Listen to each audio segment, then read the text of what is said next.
ಆ ಪಾಪ IMA ಹಗರಣದಲ್ಲಿ ನಿಮಗೆ ಗೊತ್ತಿದ್ದಂಗೆ ಒಬ್ರಿಗೆ ₹1 ವಾಪಸ್ ಬಂದು ಎಲ್ಲ 30 ಲಕ್ಷ 40 ಲಕ್ಷ 1 ಕೋಟಿ 2 ಕೋಟಿ 5 ಕೋಟಿ. ಪಾಪ ಅವರೆಲ್ಲ ಇನ್ಶೂರೆನ್ಸ್ ಎಲ್ಲ ಕೆಲಸಗಳನ್ನು ಮಾಡಿರ್ತಾರೆ. ಗೌರ್ಮೆಂಟ್ ಸರ್ವೆಂಟ್ಗಳು PF ಹಣ ಬಂದಿರುತ್ತೆ, ಒಂದು ಸೆಟ್ಲ್ಮೆಂಟ್ ಅಮೌಂಟ್ಗಳು ಬಂದಿರುತ್ತೆ, ಅಕೌಂಟಲ್ಲಿ ಒಂದು 50-60 ಲಕ್ಷ ಇಟ್ಕೊಂಡಿರ್ತಾರೆ. ಅವ್ರು ಯಾವುದೋ ತಗೊಂಡೋಗಿ IMA ಹಗರಣದ ಮೇಲೆ ಹಾಕಿದ್ರು. ಆ ದುಡ್ಡು ಇವತ್ತಿಗೂ ಎನ್ಕ್ವೈರಿಗಳು ನಡೀತಾ ಇದೆ, ಒಬ್ರಿಗೂ ₹1 ದುಡ್ಡು ಬರಲಿಲ್ಲ.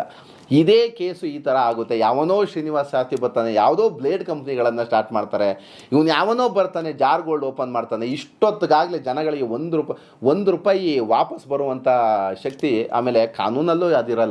ನೀವೆಲ್ಲ ಯಾವುದೇದೋ ಅಕೌಂಟ್ಗೆ ಹಾಕಿರ್ತೀರ, ಯಾರೆಲ್ಲೋ ಕ್ಯಾಶ್ಗಳು ಕೊಟ್ಟಿರ್ತೀರ, ನಿಮ್ಮ ಹತ್ರ ಒಂದು ಬಿಲ್ ಇರಲ್ಲ, ರೆಸಿಪ್ಟ್ಗಳಿರಲ್ಲ, GST ಅಕೌಂಟಿಗೆ ಪಾಸ್ ಮಾಡಿರಲ್ಲ, ನೀವು ಕ್ಯಾಶ್ ಕಟ್ಟಿರ್ತೀರ. ನಮ್ಮ ಜನಕ್ಕೆ ದಯಮಾಡಿ ನಾನು ಹೇಳುವಂಥದ್ದು ಏನಾಗುತ್ತಂದರೆ, ಇವತ್ತು ನಾನು ಈ ಒಂದು ಮಾಧ್ಯಮದ ವಿಚಾರಕ್ಕೆ ಬಂದಿರೋದಂದರೆ, ನಮ್ಮ ಕರ್ನಾಟಕದಲ್ಲಿ ಬಹಳಷ್ಟು ಗೋಲ್ಡ್ ಜ್ಯುವೆಲರಿ ಅಂಗಡಿಗಳಿದೆ.